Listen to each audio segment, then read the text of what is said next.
موږ دا ویلي موږ په دې سبقي کې چې دی اول نمبر خبره چې وه د قرآن تعریف. د چا تعریف؟ موږ خو تفسیر د قرآن کوو که نه؟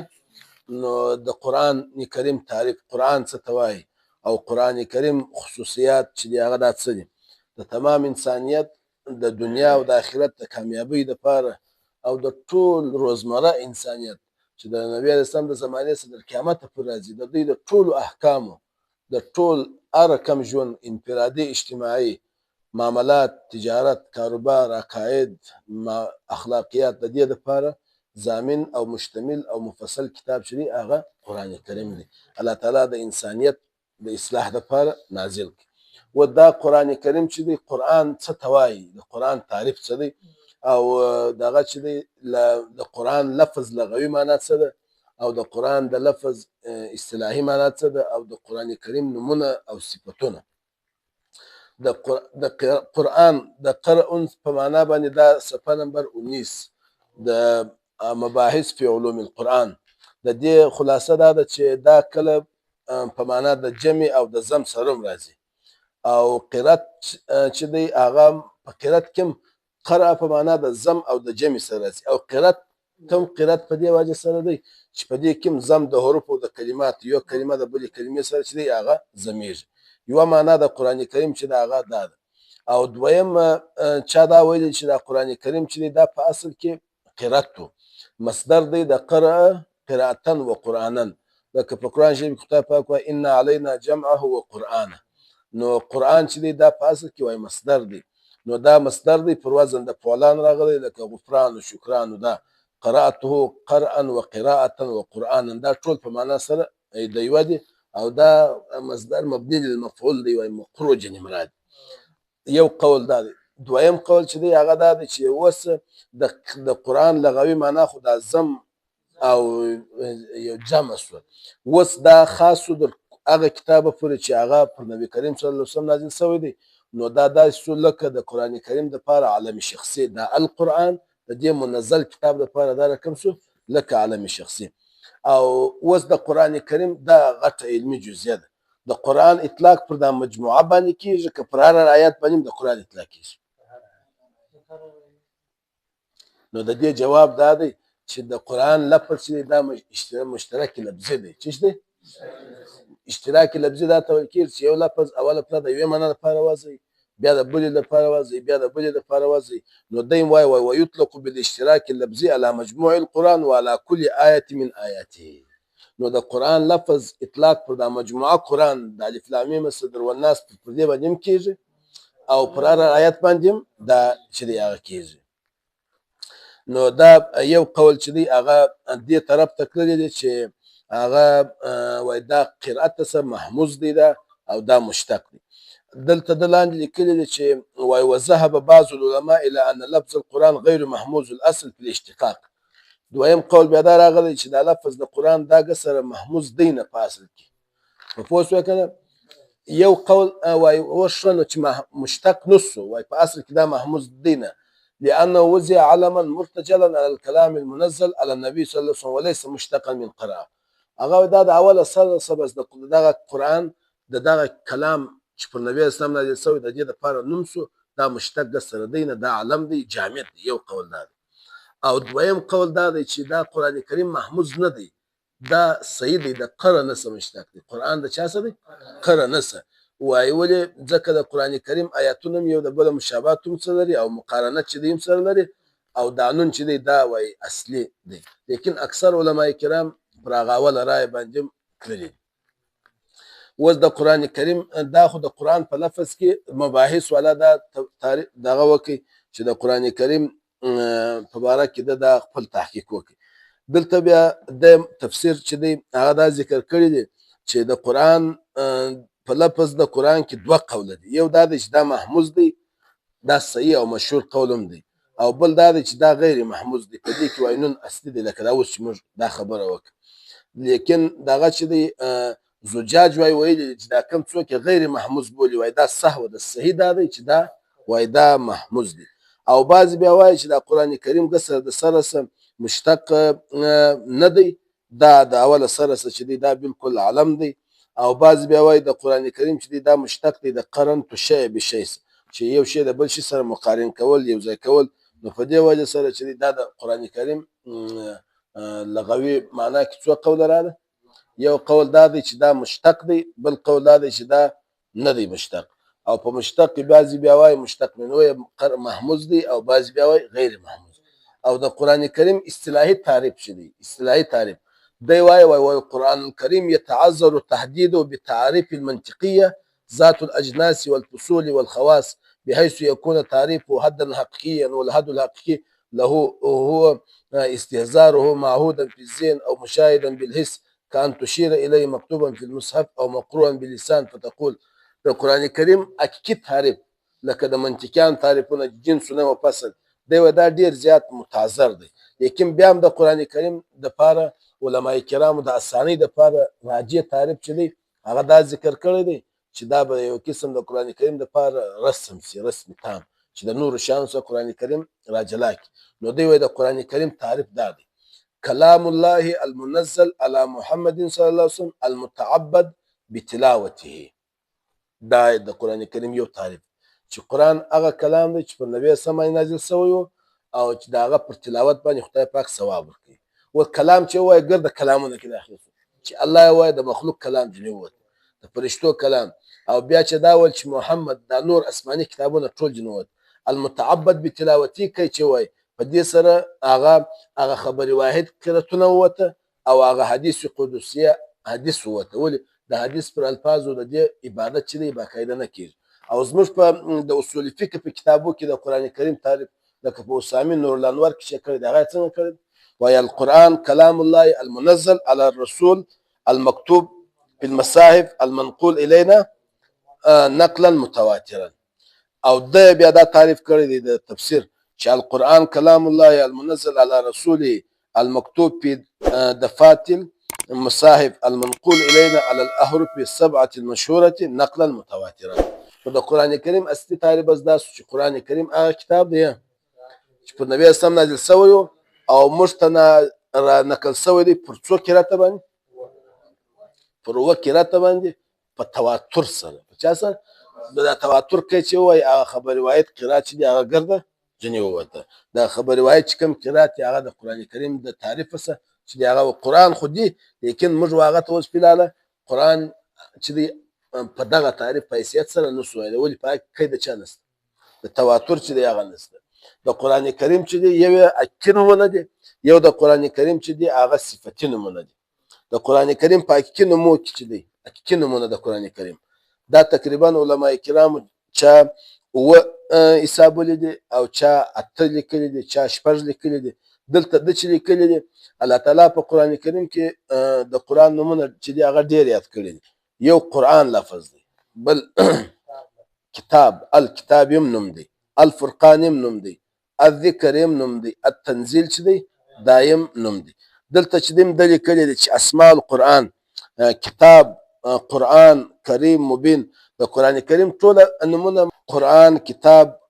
دا د قرآن کریم بیا هغه سورتونه ورسره لیکلي دا تفسیر کې چې دغه نوم په فلانۍ سپاره کې راغلی دی بیا د قرآن کریم چې کوم صفتونه دي نور هدن فرقان شفا په سورة بني اسرائیل کې موعظه شفاء لما في سورة ذکر حکمت حکیم مهیمن حبل صراط مستقیم قیم قول فصل نبی عظیم احسن الحدیث مثانی متشابه تنزیل روح وحی عربی بصائر بیان علم حق هدی العجب تذکره العروة الوثقى دا ګرد د قرآن کریم ګوره دی وایي هذا ما ذکر علامه سیوطي في الاتقان ګوره پنځوس نومونه پنځوس نومونه د قرآن کریم نومونه او صفتونه علامه سیوطي په الاتقان کې یو څه نور علماء کرام نور هم زیات کړي ایمان هم ورته وایي حکم سبیل الله د تقریبا اووه اویا صفتونه د قرآن کریم او نومونه چې دي هغه ذکر کړي دي د قرآن کریم څو نومونه اووه اویا نومونه او په الاتقان کې دا هم ذکر کړي چې تقریبا د قرآن کریم نومونه او صفتونه دا در 95 پورې دا چې دی هغه رسېږي نو په مختلف اوصاف باندې الله تعالی قرآن کریم په خپله په قرآن کریم کې چې دی هغه یاد کړی اوس دا خبره دغه اهمه ده چې د قرآن کریم او د دلته چې په تفسیر کې دا ذکر کړی په اصول تفسیر کې چې د قرآن کریم او د حدیث څه فرق دی د چا ګوره موږ وایو دا درې خبرې دي قرآن هم د الله تعالی کلام دی او حدیث قدسي هم د چا کلام خالي نبی اسلام بیان او دا اگر د حدیث د نبی اسلام د دام د چا موږ وایو دام او د حدیث قدسي څه فرق دی کنه او د عام حدیثو او د قرآن څه فرق دی نو دا فرق چې په ښه طریقه سره ذکر کړی دی او نور مفسرین هم ذکر کړی دی الاتقان کې هم ذکر کړی دی او البرهان فی علوم القرآن مناهل العرفان مباحث فی علوم القرآن دغه ټول دا فرقونه چې هغه ذکر کړی نو دی وای ګوره د قرآن کریم او د حدیث قدسي اول نمبر د قرآن کریم او د حدیث قدسي تعریف حدیث چې دی دا خو د قرآن تعریف موږ وکړي حدیث تعریف موږ اوس مخکې وکړي چې د نبی اسلام قول فعل تقریر ته چې دی هغه وایي د نبی اسلام ته نسبت سوی حدیث قولي لکه انما الاعمال بالنیات حدیث فعلي حدیث اقرار پلاني او صفت د نبی علیه الصلاۃ والسلام او حدیث قدسي بیا څه ته ویل کېږي حدیث قدسي بیا هغه ته ویل کېږي په اصطلاح کې د محدثینو قدس خو وایي دا قدسي دا نسبت و قدس ته دی وایي دا دلالت پر تعظیم او پر دې باندې چې دی هغه کوي نو د دې د حدیث قدسي دا فرق چې دی که نه کوم ځای ته رارسه صفحه نمبر 23 دا حدیث قدسي چې دا نسبت یې و قدس ته چې دی هغه دی قدس معنا تعظیم او تنزیه او تطهیر ته چې دی هغه وایي چې پاک او حدیث قدسي په اصطلاح کې هاته کېږي هو ما یضیفه النبي صلی الله علیه وسلم الی الله تعالی حدیث قدسي هغه حدیث ته ویل کېږي چې نبی علیه السلام نسبت په چا ته وکړي معنا ای ان النبي صلی الله علیه وسلم یرویه علی انه من کلام الله نبی علیه السلام روایت وکړي چې دا د خدای کلام دی پر رسول راوین لکلام الله بلفظ من عنده نبی علیه السلام راوي الفاظ د نبی علیه السلام معنا د چای دا ته وایي حدیث چې قدسي اوس نو د دې حدیث قدسي علامات دا رقم دي لکه وایي نه ابو هريره صاحب وایي یا بل صحابي وایي قال رسول الله صلی الله علیه وسلم فيما يرويه عن ربه قال رسول الله صلی الله علیه وسلم قال الله تعالی او یقول الله تعالی لکه وایي نبی علیه السلام بیا د مثالونو ذکر کړي اوس نو په دې کې دا خبره سو دا 23 نمبر صفحه الفرق بین القرآن والحدیث القدسي نو ګوره په قرآن کریم کې په حدیث قدسي کې الفاظ د نبی علیه السلام دي معنا ګرځي د چا لخوا څه ده او قرآن کریم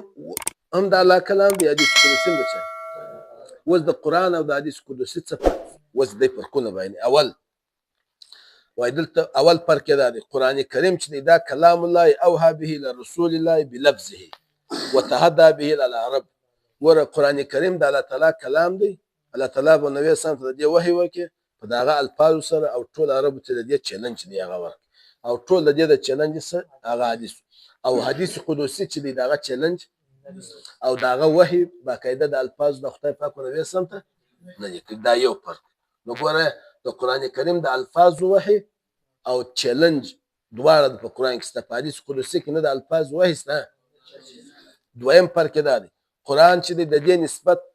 صرف او صرف په چا ته کېږي د حدیث قدسي چې دی هغه کله کله نسبت الله تعالی ته وشي او کله کله بیا نسبت چا ته وشي او نبی علیه السلام ته وشي دا دویم فرق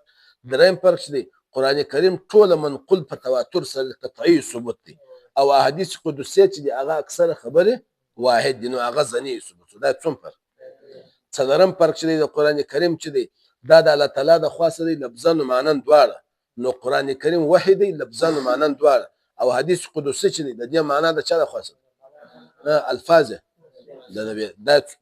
څلور فرق پنځم فرق چې دی قرآن کریم چې دی متعبد دی په تلاوت سره یعنی دا قرآن کریم هغه رقم دی چې د دې قرات په منځ کې متعین دی چې د قرآن کریم تلاوت به تکه لیکن د حدیث قدسي هغه په منځ کې جایز دی نو دا څو فرق سو د حدیث قدسي او د وز دا ما وس بل غټ اعتراض ده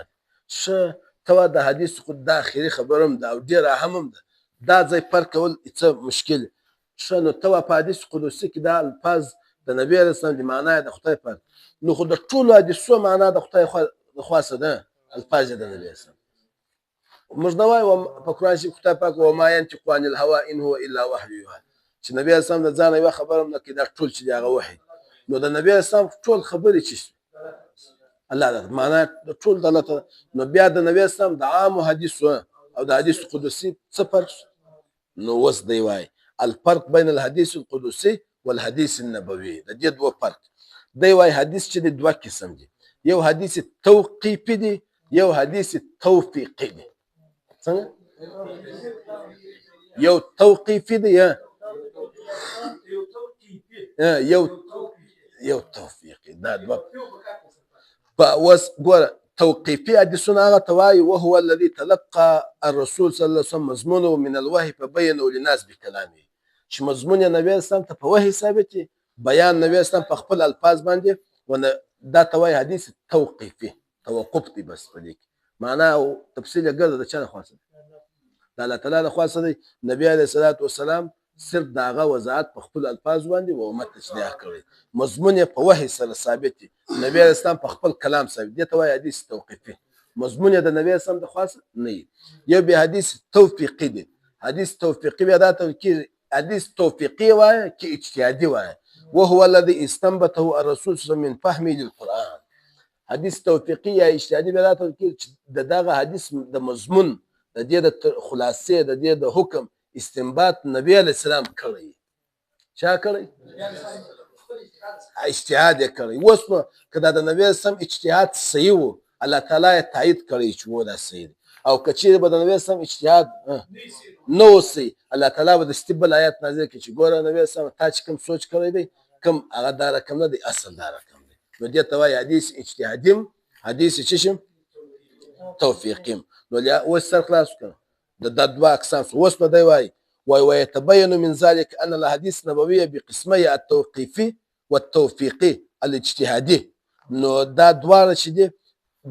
موږ ټولو ته وحي وایو لیکن فرق یې چې دی هغه دا دی والحديث القدسي معناه من عند الله عز وجل يلقي إلى الرسول بكيفية من كيفيات الوحي لا على تعيين أما ألفاظه فمن عند الرسول على الراجع ونسبته إلى الله تعالى دا خو خبره هدیه او حدیث توفیقي شو اوس نو فرق پیدا دی نو دغه چې دی اوس چې دی هغه دا نو لهذا اوس فرق د حدیث نبوي او د حدیث چا ده هغه اوس دی وایي ویرد علی هذا شبهتان څو شبهې پر دې واردېږي اول اوس لکه ما نو حدیثونه خو دوه قسمه شو د نبي اسلام تمام احادیث یو توقیفي سوه یو توفیقي سوه که توقیفي دي که توفیقي دي اوس د دواړو د مضمون څخه موږ څه راوایستل چې د دواړو مضمون د چا لخوا څه صرف فرق یې دا و په توفیقي کې د توقیفي کې هغه باقاعده مضمون د الله تعالی د خوا سي نبي اسلام صرف په کلام نبي اسلام استنباط نه کړ او د اجتهادي ده اجتهاد استنباط چا کړی الله تعالی وروسته څه کړی تایید نو دا خو به تم دی سو لکه مضمون چې د چا لخوا نو لهذا د نبي اسلام دواړه رقم حدیثونه په معنا کې دواړه د چا لخوا سو نو اوس د قدسي او د غیر قدسي څه فرق اوس نو دغه اول سوال ویني دا الشبهه الاولى اول اعتراض هغه دی چې پر دې باندې اوس فرق نه وسو د حدیث توقیفي او اجتهادي نو دا خو ګرد حدیث نبوي دا خو په اعتبار د معنا سره وحي الفاظ د نبی نو فرق په څه سره نو د دې وایي جواب دا دی ګور فرق دا رقم دی اول فرق دا په حدیث قدسي کې وایي موږ دا یقین په قطعي طریقه سره دا ویلی سو چې د دې معنا د خدای پاک د خواسته ده په حدیث قدسي کې موږ قطعي طور وایو چې د دې معنا د خدای پاک د خواسته ولې په دې کې صریح نص راغلی ولې نبی اسلام ویلي چې قال الله تعالی الله تعالی دی ویلي نو په حدیث قدسي کې قطعیت دی او پاتې سو دا نور احادیث نبویه که څوم ټوله د الله تعالی د خواسته دي کوم په هغو کې څه نه قطعیت د نسبت الله تعالی ته نه دا یو فرق دویم فرق دا دی چې هغه د حدیث چې دی د حدیث توقیفي او د حدیث نبوي او د حدیث قدسي حدیث قدسي کې چې دی هغه نسبت الله تعالی ته راغلی لکه نبی اسلام قال الله تعالی یا د صحابي وایي نبی اسلام وفرمایل فيما يرويه عن ربه او په حدیث نبوي کې بیا دا رقم نور سره وایي او بل دا څوم فرق شو دوه دریم فرق چې دی هغه دا دی چې دا د حدیث چې دی که حدیث نبوي دی که حدیث قدسي دی د دې ټولو دا حدیث نبوي چې دی دا عام دی او لکه موږ چې دی یو عام علوم دی یو بیا خاص په یو خاصه توجه باندې چې چاته یو شی چې دی هغه حاصل شوی یو دی عام علوم و دغه عام حدیث ټول د الله تعالی د نبی اسلام د الله تعالی د خاصه یو دا دی چې الله تعالی او نبی علیه الصلاه والسلام ته په خاص یو کیفیت کې چې نبی علیه السلام د الله تعالی طرف ته توجه کړي او په دې توجه کې مخصوص مضمون الله تعالی د نبی اسلام په زړه کې ورچولې ده. داسې محدثین تعبیر په حدیث قدسي باندې هغه یو خو عام مضامین چې نبی اسلام په عام بیان د عام حالاتو ده، یو د خاص حالت د خاص حالت څه تعبیر په چا کوي د عام حالت څه تعبیر څو فرق یې شو. اول فرق چې شو د حدیث قدسي او د دواړه معنا او مضمون د دواړه د الله تعالی د خاص، لیکن په حدیث قدسي کې قطعیت دی د نسبت او په هغه قطعیت دی چې